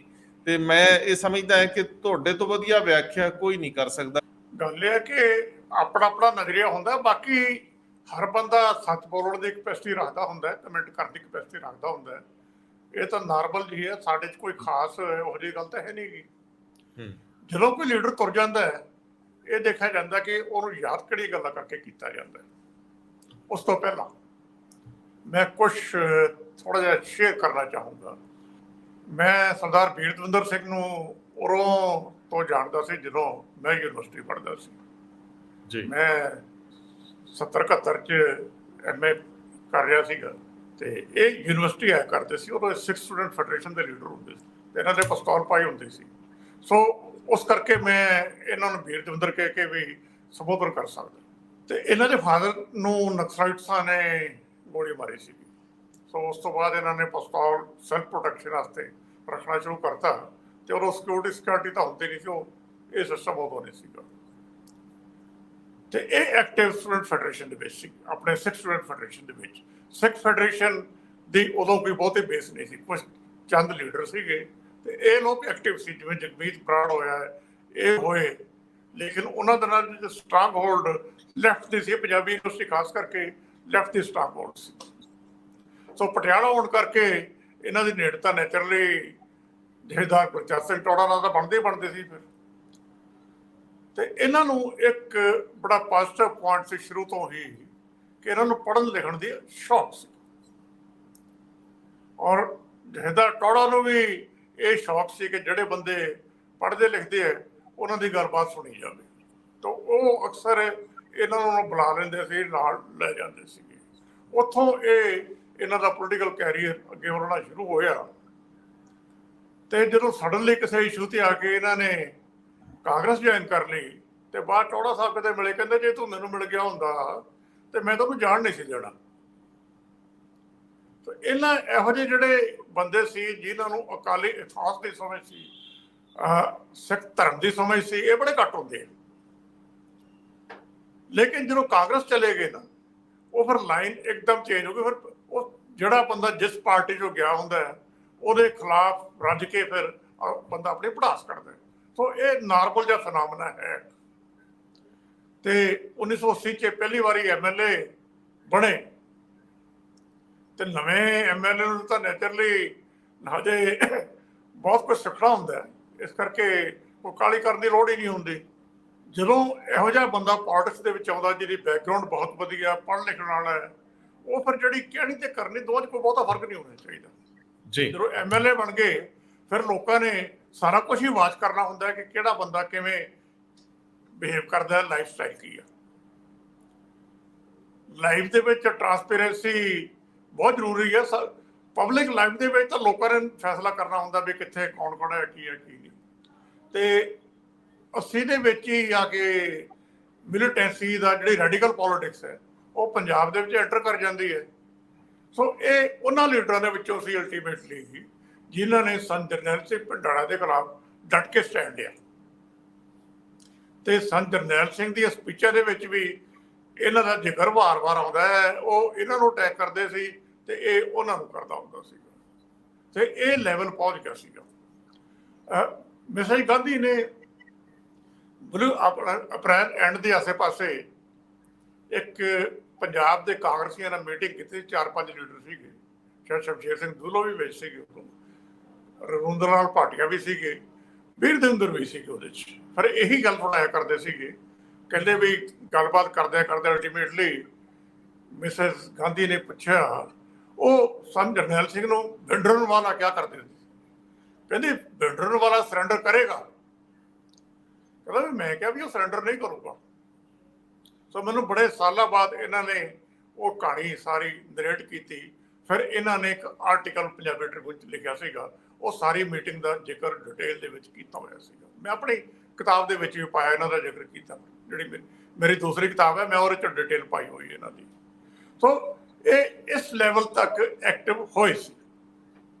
ਲੇਕਿਨ ਸਡਨਲੀ ਇਹ ਕਿਸੇ ਨੂੰ ਸਮਝ ਨਹੀਂ ਆਉਂਦੀ ਕਿ ਉਸ ਤੋਂ ਬਾਅਦ ਕੀ ਹੋਇਆ। ਪੰਜਾਬ ਦੇ ਵਿੱਚ ਹਾਲਤ ਇੰਨੀ ਤੇਜ਼ੀ ਨਾਲ ਬਦਲੇ ਕਿ ਉਸ ਸਿਚੁਏਸ਼ਨ ਨੇ ਕਈਆਂ ਨੂੰ ਹੌਲੀ ਹੌਲੀ ਫੇਜ਼ ਆਊਟ ਤਾਂ ਮੈਂ ਨਹੀਂ ਕਹੂੰਗਾ ਕਿਉਂਕਿ ਬੜੀ ਸਾਲਾਂ ਬਾਅਦ ਇਹਨਾਂ ਦਾ ਰਿਵਾਈਵਲ ਹੋਇਆ, ਲੇਕਿਨ ਮੇਨ ਪੋਲੀਟੀਕਲ ਡਿਸਕੋਰਸ ਦੇ ਵਿੱਚ ਜਿਹੜਾ ਇਹਨਾਂ ਦਾ ਰੋਲ ਸੀ ਉਹ ਘਟਣਾ ਸ਼ੁਰੂ ਹੋ ਗਿਆ। ਤੇ ਬਾਅਦ ਦੇ ਵਿੱਚ ਜਦੋਂ ਸੋਸ਼ਲ ਮੀਡੀਆ ਆਉਂਦਾ ਹੈ ਉਦੋਂ ਫਿਰ ਇਹਨਾਂ ਦੀ ਇੱਕ ਤਰ੍ਹਾਂ ਨਾਲ ਰਿਵਾਈਵਲ ਹੁੰਦੀ ਹੈ। MLA 1980 'ਚ ਬਣੇ, 2002 'ਚ ਬਣੇ, ਹਮੀਰ ਜੀ ਨੇ ਦੱਸਤੀ, ਮੈਂ ਉਹ ਰਿਪੀਟ ਨਹੀਂ ਕਰਦਾ। ਜਦੋਂ 2002 'ਚ ਬਣੇ ਨਾ, ਇਹਨਾਂ ਨੇ ਜ਼ਿਕਰ ਕੀਤਾ ਲਵਲੀ ਯੂਨੀਵਰਸਿਟੀ ਦਾ। ਮੈਂ ਇੱਕ ਸੈਂਟੈਂਸ ਮੈਨੂੰ ਯਾਦ ਹੈ ਵੀਰ ਦਵਿੰਦਰ ਹੋਰਾਂ ਦਾ, ਮਿਸਟਰ ਭੱਠਲ ਸੀ ਐਜੂਕੇਸ਼ਨ ਮਿਨਿਸਟਰ। ਇਹ ਖਾਸਾ ਲੰਬਾ ਚੌੜਾ ਬੋਲੇ ਤੇ ਬਹੁਤ ਤਿੱਖਾ ਬੋਲੇ। ਉਹ ਕਹਿੰਦੇ ਵੀ ਲੱਗਦਾ ਹੱਸ ਕੇ ਕਹਿੰਦੇ ਮਿਸਟਰ ਭੱਠਲ ਨੂੰ ਬਰਫੀ ਦਾ ਡੱਬਾ ਵੱਡਾ ਚਲਾ ਗਿਆ। ਇਹ ਡਾਇਰੈਕਟ ਉਹਦੇ ਕਮੈਂਟ ਸੀ। ਲਵਲੀ ਯੂਨੀਵਰਸਿਟੀ ਪਹਿਲੀ ਯੂਨੀਵਰਸਿਟੀ ਸੀ ਜਿਹਨੂੰ ਪਰਮਿਸ਼ਨ ਮਿਲੀ ਸੀਗੀ ਯੂਨੀਵਰਸਿਟੀ ਬਣਾਉਣ ਦੀ। ਉਸ ਤੋਂ ਪਹਿਲਾਂ ਪ੍ਰਾਈਵੇਟ ਯੂਨੀਵਰਸਿਟੀ ਪੰਜਾਬ ਦੇ ਵਿੱਚ ਹੈ ਨਹੀਂ ਸੀਗੀ। ਇਹ ਸੈਂਟੈਂਸ ਉਸ ਕੰਟੈਕਸਟ ਦੇ ਵਿੱਚ ਸੀ। ਉਸਨੇ ਫਿਰ ਪ੍ਰਾਈਵੇਟ ਯੂਨੀਵਰਸਿਟੀਆਂ ਦਾ ਰਾਹ ਖੋਲ੍ਹਤਾ। ਸੋ ਵੀਰ ਦਵਿੰਦਰ ਦੀ ਆਪਣੀ ਕੰਟਰੀਬਿਊਸ਼ਨ ਜਗ੍ਹਾ ਜਗ੍ਹਾ ਤੇ। ਫਿਰ ਜਦੋਂ ਮੈਂ ਗੱਲ ਕੀਤੀ ਕਿ ਸੋਸ਼ਲ ਮੀਡੀਆ ਆ ਗਿਆ, ਫਿਰ ਜਿਹੜੀ ਇਹਨਾਂ ਦੀ ਅਸਲੀ ਲਿਆਕਤ ਸੀਗੀ ਪੜ੍ਹਨ ਲਿਖਣ ਦੀ, ਬਹੁਤ ਡੀਪ ਨੌਲੇਜ, ਇੰਟਰਨੈਸ਼ਨਲ ਰਾਈਟਰਸ ਸਾਰੇ ਪੜ੍ਹੇ ਹੋਏ, ਸੋਸ਼ਲ ਸਿਸਟਮ ਦੀ ਸਮਝ, ਪੋਲੀਟੀਕਲ ਸਿਸਟਮ ਦੀ ਸਮਝ, ਇੰਟਰਨੈਸ਼ਨਲ ਇਕਨੋਮੀ ਦੀ ਸਮਝ, ਉਹ ਸਾਰਾ ਗੁਣ ਇਸ ਇਨਸਾਨ ਦੇ ਵਿੱਚ ਸੀ।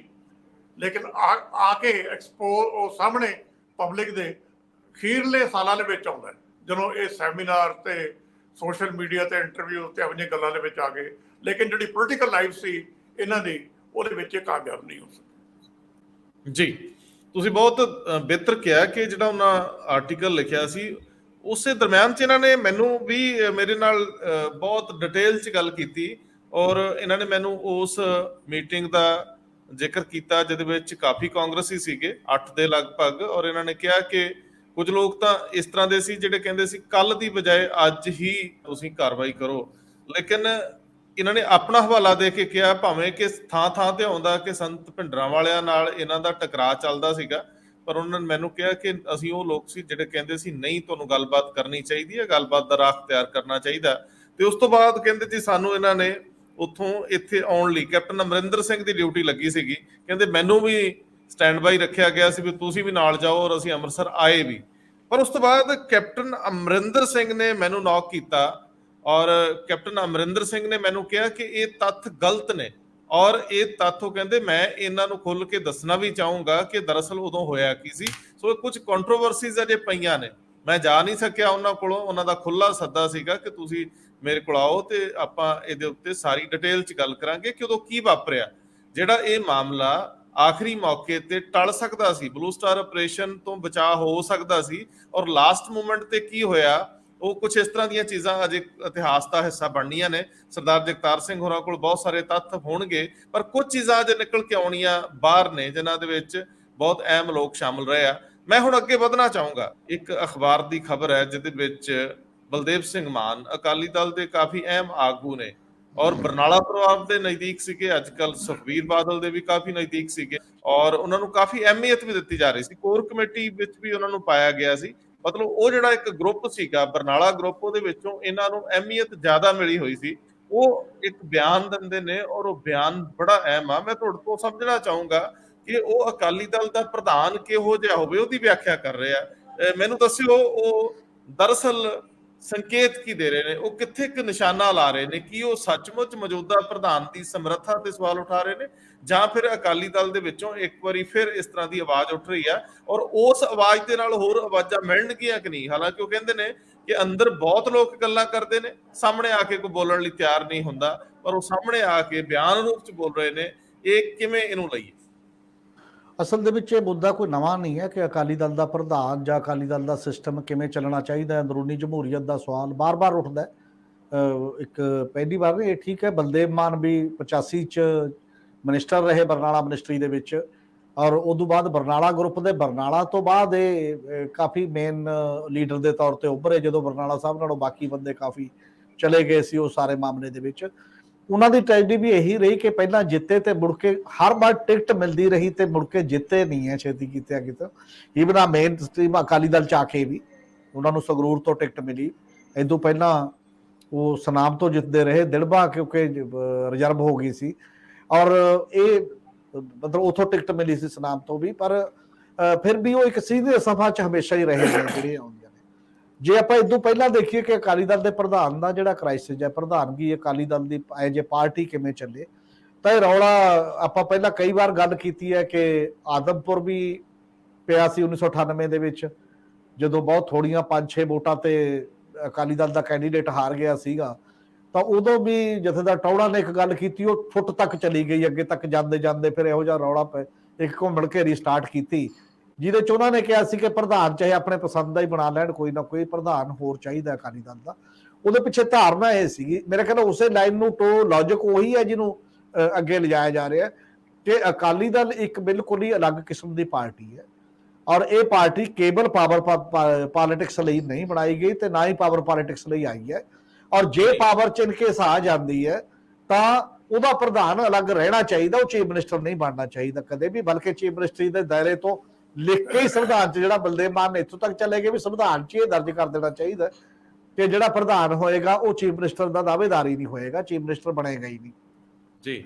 ਔਰ ਉਹ ਮਤਲਬ ਇਹੀ ਹੈ ਕਿ ਜਿਹੜੀਆਂ ਕੁਝ ਚੀਜ਼ਾਂ ਜਿਵੇਂ ਹੁਣ ਮਿਨੋਰਟੀ ਦੇ ਰੋਜ਼ ਇਸ਼ੂ ਆਉਂਦੇ ਨੇ ਸਾਡੇ ਕੰਟਰੀ ਦੇ ਵਿੱਚ ਘੱਟ ਗਿਣਤੀਆਂ ਨਾਲ ਸੰਬੰਧਿਤ, ਔਰ ਉਹ ਸ਼ਾਇਦ ਸੰਵਿਧਾਨਕ ਪੋਸਟ ਤੇ ਬੈਠੇ ਚੀਫ ਮਿਨਿਸਟਰ ਨਾ ਉਹ ਗੱਲ ਤੇ ਉਸ ਲੈਵਲ ਤੇ ਗੱਲ ਕਰ ਸਕਣ ਜਿਹੜਾ ਕਿ ਐਜ ਏ ਪੋਲੀਟੀਕਲ ਪਾਰਟੀ ਦੇ ਪ੍ਰਧਾਨ ਦੇ ਤੌਰ ਤੇ ਕੋਈ ਕਰ ਸਕਦਾ। ਇਹ ਇਸੇ ਡਾਇਰੈਕਸ਼ਨ ਦੇ ਵਿੱਚ ਲਗਾਤਾਰ ਗੱਲ ਚੱਲ ਰਹੀ ਹੈ। ਔਰ ਝੁੰਦਾ ਕਮੇਟੀ ਦੇ ਵਿੱਚ ਵੀ ਜਿਹੜਾ ਉਹ ਕਹਿੰਦੇ ਸੀ ਕਿ ਸੈਂਟੀਮੈਂਟ ਹੈ ਵਰਕਰਾਂ ਦਾ ਲਗਾਤਾਰ, ਉਹ ਵੀ ਸਾਰੀ ਲੀਡਰਸ਼ਿਪ ਇੱਕ ਵਾਰ ਰੀਪਲੇਸ ਕਰਨ ਦਾ ਬਾਰ-ਬਾਰ ਉਹ ਗੱਲ ਕਹਿ ਚੁੱਕੇ ਨੇ।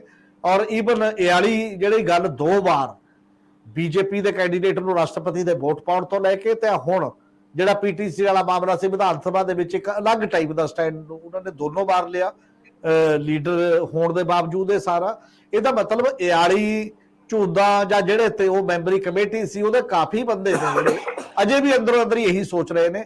ਔਰ ਜਲੰਧਰ ਬਾਈ ਇਲੈਕਸ਼ਨ ਤੋਂ ਬਾਅਦ ਜਿਹੜਾ ਬਡਾਲਾ ਦਾ ਬਿਆਨ ਆਇਆ ਸੀਗਾ ਉਹ ਵੀ ਇਹੀ ਸੀ ਕਿ ਅਕਾਲੀ ਦਲ ਨੂੰ ਦੁਬਾਰਾ ਸੋਚਣਾ ਚਾਹੀਦਾ। ਕਾਫੀ ਅੰਦਰ ਸੁੱਕ-ਪੁਕਾਹਟ ਹੈ, ਪਰ ਇਹ ਗੱਲ ਉਹਨਾਂ ਦੀ ਠੀਕ ਲੱਗਦੀ ਹੈ ਖਬਰ ਦੇ ਵਿੱਚ ਕਿ ਪ੍ਰਾਈਵੇਟਲੀ ਗੱਲਾਂ ਤਾਂ ਸਾਰੇ ਹੀ ਕਰਦੇ ਨੇ ਪਰ ਓਪਨਲੀ ਕਹਿਣ ਲਈ ਤਿਆਰ ਨਹੀਂ ਜਾਂ ਅੰਦਰ ਸਾਹਮਣੇ ਕਹਿਣ ਲਈ ਤਿਆਰ ਨਹੀਂ। ਇਹ ਸਾਰੀ ਇੱਕ ਪਾਰਟੀ ਦੇ ਅੰਦਰ ਦੀ ਦੁਬਿਧਾ ਨੂੰ ਦੱਸਦੀ ਹੈ ਕਿ ਬੰਦਿਆਂ ਦਾ ਅਜੇ ਸੱਚ ਕਹਿਣ ਦਾ ਆਪਣੀ ਪਾਰਟੀ ਦੇ ਅੰਦਰ ਇੱਕ ਮਾਹੌਲ ਵੀ ਨਹੀਂ ਹੈ, ਤੇ ਜੇ ਸੱਚ ਕਹਿ ਦਿੱਤਾ ਜਾਏਗਾ ਤਾਂ ਨੁਕਸਾਨ ਵੱਟ ਤੇ ਪਿਆ। ਉਹਨਾਂ ਨੂੰ ਮਹਿਸੂਸ ਹੋ ਰਿਹਾ ਕਿ ਲੀਡਰਸ਼ਿਪ ਬਰਦਾਸ਼ਤ ਨਹੀਂ ਕਰੂਗੀ। ਇੱਕੋ ਜਦੋਂ ਸਰਕਮਸਟੈਂਸ ਜਿਹੋ ਜਿਹੇ ਬਣਦੇ ਨੇ ਤਾਂ ਬਹੁਤ ਬੰਦੇ ਚੁੱਪ ਕਰ ਜਾਂਦੇ ਨੇ ਵੀ ਚਲੋ ਠੀਕ ਹੈ। ਬਲਦੇਵ ਮਾਨ ਉਹਨਾਂ ਦਾ ਹੁਣ ਏਜ ਗਰੁੱਪ ਇੱਥੇ ਚਲਾ ਗਿਆ, ਮੇਰੇ ਖਿਆਲ ਅੱਗੇ ਹੁਣ ਐਮਐਲਏ ਬਣਨਾ ਜਾਂ ਐਮਐਲਏ ਦੀ ਟਿਕਟ ਮਿਲਣਾ ਜਾਂ ਨਾ ਮਿਲਣਾ ਇਹ ਉਹਨਾਂ ਲਈ ਮਾਨੇ ਘੱਟ ਰੱਖਦਾ ਹੋਏਗਾ ਜਿਹੜੇ ਪੁਰਾਣੇ ਗਰੁੱਪ 'ਚ ਚਲੇ ਗਏ ਨੇ। ਮਤਲਬ ਸਾਰਾ ਸੁਖਦੇਵ ਸਿੰਘ ਢੀਂਡਸਾ, ਬਲਦੇਵ ਮਾਨ ਉਹ ਸਾਰੇ ਉਸ ਕੈਟਾਗਰੀ ਦੇ ਗਰੁੱਪ 'ਚ ਹੀ ਹੈਗੇ ਨੇ, ਏਜ ਗਰੁੱਪ ਦੇ ਵਿੱਚ ਕਿਸੇ ਨਾ ਕਿਸੇ ਰੂਪ ਦੇ ਵਿੱਚ। ਤਾਂ ਜਿਹੜੀ ਗੱਲ ਕਹੀ ਹੈ ਇਹ ਗੱਲ ਦੇ ਅੰਦਰ ਅਕਾਲੀ ਦਲ ਦੇ ਅੰਦਰ ਚਰਚਾ ਬਿਨਾਂ ਸ਼ੱਕ ਹੈ। ਪ੍ਰਾਈਵੇਟਲੀ ਤੁਸੀਂ ਵੀ ਗੱਲ ਕਰੋ, ਜਿਹੜੇ ਮਰਜ਼ੀ ਬੰਦਿਆਂ ਨਾਲ ਅਲੱਗ-ਅਲੱਗ 4 ਬੰਦਿਆਂ ਨਾਲ ਗੱਲ ਕਰਕੇ ਦੇਖੋ, ਇਸ ਗੱਲ ਨੂੰ ਉਹ ਕਰਦੇ ਨੇ। ਇਹ ਗੱਲ ਕਲੋਜ਼ ਅਪ ਨਹੀਂ ਹੋਈ, ਮਤਲਬ ਇਹਦਾ ਕੋਈ ਕਲੋਜ਼ਰ ਨਹੀਂ ਹੈ। ਪਰ ਅਕਾਲੀ ਦਲ ਨੇ ਕਿਵੇਂ ਚੱਲਣਾ ਇਹ ਤਾਂ ਹੁਣ ਅਕਾਲੀ ਦਲ ਦਾ ਪ੍ਰਧਾਨ ਜਾਂ ਅਕਾਲੀ ਦਲ ਤੇ ਨਿਰਭਰ ਕਰਦਾ। ਆਪਾਂ ਕਈ ਵਾਰ ਇਹ ਤੋਂ ਪਹਿਲਾਂ ਕਹਿ ਚੁੱਕੇ ਹਾਂ ਕਿ ਪ੍ਰਧਾਨ ਜੀ ਇੱਥੇ ਨਹੀਂ ਹੁੰਦੇ ਤਾਂ ਮੀਟਿੰਗ ਤੱਕ ਨਹੀਂ ਹੁੰਦੀ। ਵੱਡੇ ਵੱਡੇ ਲੀਡਰਾਂ ਚੋਂ ਡਿਮਾਂਡ ਕੋਈ ਨਹੀਂ ਕਰਦਾ ਮੀਟਿੰਗ ਹੋ ਜੇ। ਜੇ ਮੀਟਿੰਗ ਕਰਨ ਦੀ ਡਿਮਾਂਡ ਨਹੀਂ ਹੋ ਰਹੀ ਤਾਂ ਹਾਲਾਤ ਲੀਡਰਸ਼ਿਪ ਦੇ ਕਿਹੋ ਜਿਹੇ ਨੇ? ਜਿਹੜੇ ਸੋ ਕਾਲਡ ਵੱਡੇ ਵੱਡੇ ਲੀਡਰ ਲੱਗਦੇ ਨੇ, ਇੰਨੇ ਵਾਰ ਐਮਪੀ ਰਹਿ ਗਏ, ਮੰਤਰੀ ਰਹਿ ਗਏ, ਇੰਨੇ ਵਾਰ ਐਮਐਲਏ ਰਹਿ ਗਏ, ਤਾਂ ਫਿਰ ਤਵੱਕੋ ਜਿਹੜੀ ਬੋਲਣ ਦੀ ਕਿੱਥੋਂ ਕੀਤੀ ਜਾਏਗੀ, ਕਿਹਦੇ ਤੋਂ ਕੀਤੀ ਜਾਏਗੀ? ਬਿਲਕੁਲ ਠੀਕ ਕਹਿ ਰਹੇ ਹੋ। ਮੈਂ ਇਸੇ ਵੇਲੇ ਉਸ ਬਿਆਨ ਨੂੰ ਅਜੀਤ ਅਖਬਾਰ ਦੇ ਵਿੱਚ ਦੇਖਣ ਦਾ ਯਤਨ ਕਰ ਰਿਹਾ, ਹਾਲਾਂਕਿ ਮੇਰੇ ਫੋਨ 'ਚ ਤਾਂ ਪਿਆ ਲੇਕਿਨ ਮੈਂ ਇਹਨੂੰ ਦੇਖ ਰਿਹਾ। ਸਰਦਾਰ ਜਗਤਾਰ ਸਿੰਘ ਜੀ, ਬਿਆਨ ਦੇ ਵਿੱਚ ਬਹੁਤ ਕਲੀਅਰ ਲਫ਼ਜ਼ਾਂ ਦੇ ਵਿੱਚ ਲਿਖਿਆ ਗਿਆ ਕਿ ਪਾਰਟੀ ਪ੍ਰਧਾਨ ਨੂੰ ਹੋਣੀ ਚਾਹੀਦੀ ਹੈ ਗੁਰਮਤਿ ਸਿਧਾਂਤਾਂ ਦੀ ਜਾਣਕਾਰੀ, ਔਰ ਇਹ ਸੰਗਰੂਰ ਤੋਂ ਸੁਖਵਿੰਦਰ ਸਿੰਘ ਫੁੱਲ ਵੱਲੋਂ ਇਹ ਉਹਨਾਂ ਦੇ ਹਵਾਲੇ ਨਾਲ ਲਿਖਿਆ ਗਿਆ। ਤੇ ਜਿਹੜੀਆਂ ਗੱਲਾਂ ਇਹਦੇ ਵਿੱਚ ਲਿਖੀਆਂ ਗਈਆਂ ਮੈਂ ਰਿਪੀਟ ਨਾ ਕਰਾਂ ਕਿਉਂਕਿ ਤੁਸੀਂ ਬੜੇ ਵਿਸਥਾਰ ਦੇ ਵਿੱਚ ਇਹਦਾ ਜ਼ਿਕਰ ਕਰਨਾ ਹੈ। ਮੈਨੂੰ ਦੱਸਿਓ ਜ਼ਰਾ ਕਿ ਤੁਸੀਂ ਇੱਕ ਲਾਈਨ ਪੜ੍ਹ ਜਾਓ, ਨਾਲ ਉਹਨੇ ਇਹ ਵੀ ਕਿਹਾ ਵੀ ਗੁਰਬਾਣੀ ਦੀ ਵੀ ਸਮਝ ਹੋਣੀ ਚਾਹੀਦੀ। ਹਾਂ, ਮੈਂ ਥੋੜਾ ਜਿਹਾ ਜੇ ਕਹੋ ਤਾਂ ਮੈਂ ਕਰ ਹੀ ਦਿੰਦਾ। ਬਹੁਤ ਕਰ ਦਿਓ। ਉਹ ਕਹਿੰਦੇ ਆ ਕਿ ਸ਼੍ਰੋਮਣੀ ਅਕਾਲੀ ਦਲ ਦੀ ਸਲਾਹਕਾਰ ਕਮੇਟੀ ਦੇ ਸੀਨੀਅਰ ਆਗੂ ਤੇ ਸਾਬਕਾ ਮੰਤਰੀ ਬਲਦੇਵ ਸਿੰਘ ਮਾਨ ਨੇ ਕਿਹਾ ਹੈ ਕਿ ਜੇ ਸ਼੍ਰੋਮਣੀ ਅਕਾਲੀ ਦਲ ਦੀ ਹੋਂਦ ਕਾਇਮ ਰੱਖਣੀ ਹੈ ਤਾਂ ਪਾਰਟੀ ਪ੍ਰਧਾਨ ਅਜਿਹਾ ਹੋਣਾ ਚਾਹੀਦਾ ਹੈ ਜਿਸ ਨੂੰ ਗੁਰਮਤਿ ਦੇ ਸਿਧਾਂਤਾਂ ਦੀ ਜਾਣਕਾਰੀ ਹੋਵੇ ਅਤੇ ਆਪਣੇ ਸੰਬੋਧਨ ਵਿੱਚ ਗੁਰਬਾਣੀ ਵਿੱਚੋਂ ਉਦਾਹਰਨਾਂ ਦੇ ਸਕੇ। ਇੱਥੇ ਅਜੀਤ ਨਾਲ ਗੱਲਬਾਤ ਕਰਦਿਆਂ ਉਹਨਾਂ ਕਿਹਾ ਕਿ ਅੱਜ ਪਾਰਟੀ ਦੀ ਸਥਿਤੀ ਚਿੰਤਾਜਨਕ ਬਣੀ ਹੋਈ ਹੈ। ਉਹਨਾਂ ਮਾਸਟਰ ਤਾਰਾ ਸਿੰਘ, ਜਥੇਦਾਰ ਮੋਹਨ ਸਿੰਘ, ਸੰਤ ਹਰਚੰਦ ਸਿੰਘ ਲੌਂਗੋਵਾਲ ਆਦਿ ਦੀਆਂ ਉਦਾਹਰਨਾਂ ਦਿੰਦਿਆਂ ਕਿਹਾ ਕਿ ਕੋਈ ਸਮਾਂ ਹੁੰਦਾ ਸੀ ਜਦ ਪਾਰਟੀ ਪ੍ਰਧਾਨ ਦੇ ਇੱਕ ਬਿਆਨ ਨਾਲ ਸਰਕਾਰਾਂ ਕੰਬ ਜਾਂਦੀਆਂ ਸਨ ਤੇ ਅਕਾਲੀ ਆਗੂਆਂ ਨਾਲ ਮੀਟਿੰਗਾਂ ਅਤੇ ਸਮਝੌਤੇ ਕਰਨਾ ਉਹਨਾਂ ਦੀ ਮਜਬੂਰੀ ਬਣ ਜਾਂਦਾ ਸੀ। ਸਰਦਾਰ ਮਾਨ ਨੇ ਕਿਹਾ ਕਿ ਭਾਰਤੀ ਜਨਤਾ ਪਾਰਟੀ ਨਾਲ ਗੱਠਜੋੜ ਕਰਨਾ ਸ਼੍ਰੋਮਣੀ ਅਕਾਲੀ ਦਲ ਦੀ ਵੱਡੀ ਗਲਤੀ ਸੀ ਜਿਸ ਦਾ ਖਮਿਆਜਾ ਹੁਣ ਉਸ ਨੂੰ ਭੁਗਤਣਾ ਪੈ ਰਿਹਾ। ਉਹਨਾਂ ਕਿਹਾ ਕਿ ਪਾਰਟੀ ਦੀ ਹੋਂਦ ਨੂੰ ਬਚਾਉਣ ਲਈ ਸੀਨੀਅਰ ਆਗੂ ਆਪਸ ਵਿੱਚ ਵਿਚਾਰ ਵਟਾਂਦਰਾ ਕਰਦੇ ਰਹਿੰਦੇ ਹਨ ਪਰ ਜਨਤਕ ਤੌਰ ਉੱਤੇ ਕੋਈ ਬੋਲਣ ਨੂੰ ਤਿਆਰ ਨਹੀਂ। ਉਹਨਾਂ ਕਿਹਾ ਕਿ ਪਾਰਟੀ ਪ੍ਰਧਾਨ ਨੂੰ ਮੁੱਖ ਮੰਤਰੀ ਦੇ ਅਹੁਦੇ ਤੋਂ ਉੱਪਰ ਰੱਖਣਾ ਚਾਹੀਦਾ ਹੈ ਤੇ ਉਸ ਨੂੰ ਵਿਧਾਨ ਸਭਾ ਜਾਂ ਲੋਕ ਸਭਾ ਦੀ ਚੋਣ ਵਿੱਚ ਹਿੱਸਾ ਨਹੀਂ ਲੈਣਾ ਚਾਹੀਦਾ। ਉਹਨਾਂ ਸਪਸ਼ਟ ਕੀਤਾ ਕਿ ਇਸ ਬਿਆਨ ਨੂੰ ਉਹਨਾਂ ਦਾ ਕਿਸੇ ਵਿਅਕਤੀ ਵਿਸ਼ੇਸ਼ ਨਾਲ ਜੋੜ ਕੇ ਨਾ ਵੇਖਿਆ ਜਾਵੇ, ਸਗੋਂ ਉਹਨਾਂ ਨੇ ਅਜਿਹਾ ਪਾਰਟੀ ਦੇ ਹਿੱਤਾਂ ਲਈ ਕਿਹਾ ਹੈ, ਇਹ ਤਾਂ ਬਹੁਤੇ ਗਾਂ ਚਲੇ ਗਏ ਜੀ, ਪਾਰਟੀ ਦੀ ਚੋਣ ਵੀ ਨਾ ਲੜਨ, ਪ੍ਰਧਾਨ ਸਾਹਿਬ ਨੇ ਫਿਰ ਉੱਥੇ ਆਣ ਕੇ ਕਿਹੜਾ ਕਾਰ ਸੇਵਾ ਚ ਹਿੱਸਾ ਲੈਣਾ। ਚਲੋ ਚਲੋ, ਇਹ ਪੁਰਾਣੀ ਇਸ਼ੂ ਹੈ। ਇਹ ਤਾਂ ਟੌੜਾ ਸਾਹਿਬ ਵੀ ਕਹਿੰਦੇ ਹੁੰਦੇ ਸੀ ਕਿਸੇ ਵੇਲੇ ਕਿ ਪ੍ਰਧਾਨ ਤੇ ਸੀਐਮ ਵੱਖਰੇ ਵੱਖਰੇ ਹੋਣੇ ਚਾਹੀਦੇ। ਇਸ਼ੂ ਰੌਲਾ ਇੱਥੇ ਪੈਂਦਾ ਸੀਗਾ। ਬਲਦੇਵ ਮਾਨ ਮੇਰੇ ਪੁਰਾਣੇ ਮਿੱਤਰ ਹੈ, ਬਹੁਤ ਪੁਰਾਣੇ, ਅਸੀਂ ਜਾਣਦੇ ਇੱਕ ਦੂਜੇ ਨੂੰ।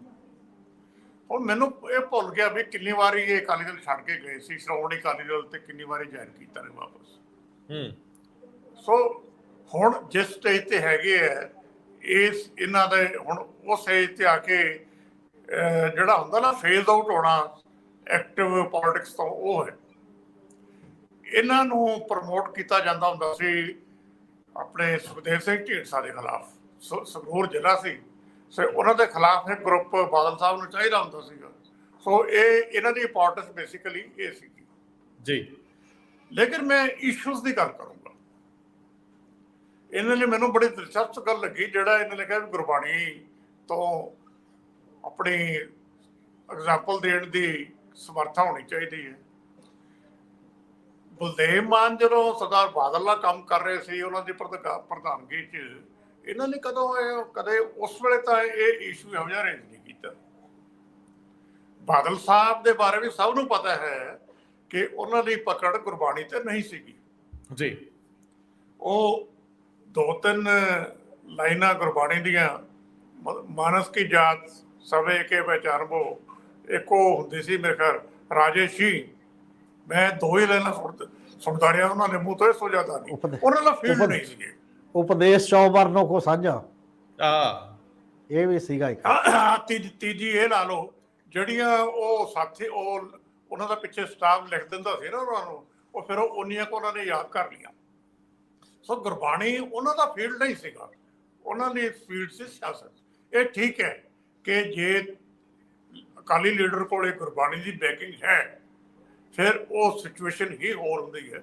ਇਸੇ ਕਰਕੇ ਬਾਦਲ ਸਾਹਿਬ ਦੀ ਸਪੀਚ ਹੈ ਜਿਹੜੀ, ਉਹਨੂੰ ਅਸੀਂ ਬਲੈਂਡ ਗਿਣਦੇ ਹੁੰਦੇ ਸੀ ਕਿ ਇਹਨਾਂ ਨੇ, ਮੈਂ ਐਗਜ਼ਾਮਪਲ ਦਿੰਦਾ ਹੁੰਦਾ ਸੀ ਆਪਣੇ ਫਤਿਹਗੜ੍ਹ ਸਾਹਿਬ ਜੋੜ ਮੇਲੇ ਤੇ ਜੀ, 2 ਲੀਡਰਾਂ ਦੀ ਸਪੀਚ, ਜਥੇਦਾਰ ਟੌੜਾ ਤੇ ਸਰਦਾਰ ਬਾਦਲ, ਜ਼ਮੀਨ ਅਸਮਾਨ ਦਾ ਫਰਕ ਹੁੰਦਾ ਸੀ। ਉਹਨਾਂ ਨੇ ਬਿਲਡ ਕਰਨਾ ਕਿ ਕਿਵੇਂ ਇਹ ਸਾਰੀਆਂ ਸ਼ਹੀਦੀਆਂ ਹੋਈਆਂ, ਕਿਹੜਾ ਮਤਲਬ ਕੀ ਹੈ, ਉਹ ਉਹੀ ਕਰ ਸਕਦੇ ਸੀਗੇ। ਗੁਰਬਾਣੀ ਵੀ ਨਹੀਂ, ਜੇ ਸਿੱਖ ਤੁਹਾਨੂੰ ਇਤਿਹਾਸ ਤੇ ਸਿਧਾਂਤ ਦੋਵਾਂ ਦੀ ਸਮਝ ਬਹੁਤ ਜ਼ਰੂਰੀ ਹੈ ਜੇ ਉਸ ਢੰਗ ਨਾਲ ਗੱਲ ਕਰਨੀ ਹੈ।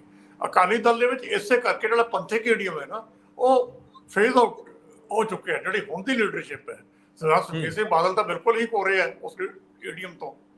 ਹਾਲੇ ਇੰਟਰਸਟਿੰਗਲੀ ਸਰਦਾਰ ਬਿਕਰਮ ਸਿੰਘ ਮਜੀਠੀਆ, ਉਹਨਾਂ ਕੋਲੇ ਪੰਥਕ ਈਡੀਅਮ ਹੈਗਾ ਜਾਂ ਉਹ ਮਾਝਾ ਹੋਣ ਕਰਕੇ ਨਾਰਮਲ ਜਿਹੜੇ ਮਾਝੇ ਦੇ ਲੀਡਰ ਹੈ, ਉਹ ਨਾਰਮਲ ਉਹ ਯੂਜ਼ ਕਰਦੇ ਆ ਪੰਥਕ ਈਡੀਅਮ। ਸੋ ਪ੍ਰਧਾਨ ਦੇ ਕੋਲ ਤਾਂ ਪੰਥਕ ਈਡੀਅਮ ਨਹੀਂ ਹੈ। ਪਰ ਗੱਲ ਸਿਰਫ ਇੰਨੀ ਕੁ ਨਹੀਂ ਹੈ। ਜਿਹੜੀ ਗੱਲ ਇਹਨਾਂ ਨੇ ਕੀਤੀ ਹੈ ਕਿ ਇਹਨਾਂ ਨੇ ਚੇਂਜ ਦੀ ਗੱਲ ਕੀਤੀ ਹੈ। ਹੁਣ ਅਲਟੀਮੇਟਲੀ ਮਨਪ੍ਰੀਤ ਅਯਾਲੀ ਨੇ 2 ਵਾਰੀ ਕੰਕਰੀਟ ਗੱਲ ਕੀਤੀ ਹੈ ਜੀ, ਲੇਕਿਨ ਜਿਹੜਾ ਫਾਈਨਲ ਸਟੈਪ ਹੈ ਉਹ ਕੋਈ ਨਹੀਂ ਲੈ ਰਿਹਾ। ਇਸ ਤਰ੍ਹਾਂ ਹੀ ਹੋਰ ਲੀਡਰ ਹੈ, ਪ੍ਰਾਈਵੇਟਲੀ ਕਿਸੇ ਨਾਲ ਗੱਲ ਕਰ ਲਓ। ਈਵਨ ਸੁਖਬੀਰ ਜੀ ਦੇ ਜਿਹੜਾ ਗਰੁੱਪ ਹੈ, ਸਪੋਰਟ ਗਰੁੱਪ, ਉਹਦੇ ਤੁਸੀਂ ਗੱਲ ਕਰ ਲਓ। ਆਪ ਕਹਿੰਦੇ ਹੈ ਕਿ ਘੱਟੋ ਘੱਟ ਸਾਨੂੰ 10 ਸਾਲ ਲੱਗ ਜਾਣਗੇ ਪਾਰਟੀ ਨੂੰ ਦੁਬਾਰਾ ਰਿਵਾਈਵ ਕਰਨ ਤੇ। ਜਿੱਤਣ ਦੀ ਗੱਲ ਤਾਂ ਛੱਡੋ, ਇਲੈਕਸ਼ਨ ਤਾਂ ਜਿੱਤਣ ਦੀ ਤਾਂ ਗੱਲ ਹੀ ਪਾਸੇ ਕਰ ਦਿਓ। ਸੋ ਜਦੋਂ ਇਹ ਸਿਚੁਏਸ਼ਨ ਹੋਵੇ ਤੇ ਉਸ ਸਿਚੁਏਸ਼ਨ ਦੇ ਵਿੱਚ ਪਾਰਟੀ ਦੀ ਕੋਈ ਮੀਟਿੰਗ ਵੀ ਨਾ ਹੋਵੇ, ਝੁੰਦਾ ਕਮੇਟੀ ਬਣੀ, ਕਿ ਕਿਸੇ ਮੀਟਿੰਗ ਦੇ ਵਿੱਚ ਉਹਨੂੰ ਓਪਨਲੀ ਡਿਸਕਸ ਕੀਤਾ ਗਿਆ, ਨਹੀਂ ਕੀਤਾ ਗਿਆ। ਇੰਟਰੋਸਪੈਕਸ਼ਨ ਹੀ ਕਿਸੇ ਗੱਲ ਤੇ ਨਹੀਂ ਹੋਈ। ਲੇਕਿਨ ਜਿਹੜੇ ਪਾਰਟੀ ਦੇ ਲੀਡਰ ਹੈ, ਉਹਨਾਂ 'ਚ ਇੰਨੀ ਵੀ ਹਿੰਮਤ ਨਹੀਂ ਕਿ ਉਹ ਲਿਖ ਕੇ ਦੇ ਦੇਣ ਕਿ ਪਾਰਟੀ ਦੀ ਮੌਜੂਦਾ ਸਿਚੁਏਸ਼ਨ ਨੂੰ ਮੀਟਿੰਗ ਬੁਲਾ ਕੇ ਥ੍ਰੈਡਬੇਅਰ ਡਿਸਕਸ ਕੀਤਾ ਜਾਵੇ। ਬਾਕੀ ਗੱਲਾਂ ਤਾਂ ਬਹੁਤ ਜ਼ਰੂਰੀ ਹੈ, ਇਹਨਾਂ ਦਾ ਆਪਣਾ ਮਸਲਾ ਹੈ, ਚਲੋ ਆਪਾਂ ਇਸ ਗੱਲ ਤੋਂ ਕੀ ਲੈਣਾ ਹੈ। ਲੇਕਿਨ ਜੋ ਬਲਦੇਵ ਮਾਨ ਹੋਰਾਂ ਨੇ ਕਿਹਾ ਹੈ, ਉਹ ਅਦਰਵਾਈਜ਼ ਤਾਂ ਠੀਕ ਹੈ, ਕੋਈ ਐਸੀ ਗੱਲ ਨਹੀਂ ਗੀ। ਲੇਕਿਨ ਹੁਣ ਗੱਲ ਇਹ ਹੁੰਦੀ ਹੈ ਕਿ ਜਿਹੜਾ ਲੀਡਰ ਇਸ਼ੂ ਰੇਸ ਕਰ ਰਿਹਾ ਹੈ, ਉਹਦੇ ਵਿੱਚ ਆਪਣੀ ਉਹਦੇ ਪਿੱਛੇ ਬੈਕਿੰਗ ਕਿੰਨੀ ਕੁ ਵੇਟੇਜ ਹੈ। ਹਾਂ, ਇਹ ਸਭ ਤੋਂ ਵੱਡਾ ਸਵਾਲ ਹੈ ਕਿ ਜਿਹੜਾ ਮਾਮਲਾ ਉਠਾਉਣ ਵਾਲਾ ਵਿਅਕਤੀ ਹੈ, ਮੈਂ ਇੱਕ ਵਾਰੀ ਫਿਰ ਕਲੀਅਰ ਕਰ ਦਿਆਂ ਕਿ ਇਹ ਖਬਰ ਅਜੀਤ ਅਖਬਾਰ ਦੇ ਵਿੱਚ, ਅੱਜ ਦੀ ਅਖਬਾਰ ਦੇ ਵਿੱਚ 8 ਨੰਬਰ ਪੇਜ ਦੇ ਉੱਤੇ ਸੁਖਵਿੰਦਰ ਸਿੰਘ ਫੁੱਲ ਵੱਲੋਂ ਛਾਪੀ ਗਈ ਹੈ। ਔਰ ਸੱਚ ਇਹ ਹੈ ਕਿ ਜੇਕਰ ਕੋਈ ਵਿਅਕਤੀ ਇਸ ਮਾਮਲੇ ਨੂੰ ਉਠਾ ਰਿਹਾ ਤੇ ਉਹਦੇ ਪਿੱਛੇ ਕਿੰਨੇ ਕਾਗੂ ਆ ਜਾਂ ਉਹਦਾ ਉਸ ਪਾਰਟੀ ਦੇ ਫੋਰਮ ਤੇ ਕਿੰਨੇ ਕੁ ਲੋਕਾਂ ਦਾ ਉਹਦੇ ਨਾਲ ਸਮਰਥਨ ਹੈ। ਬਹੁਤ ਮਿਹਰਬਾਨੀ, ਬਹੁਤ ਧੰਨਵਾਦ। Thank you. ਸ਼ੁਕਰੀਆ ਜੀ।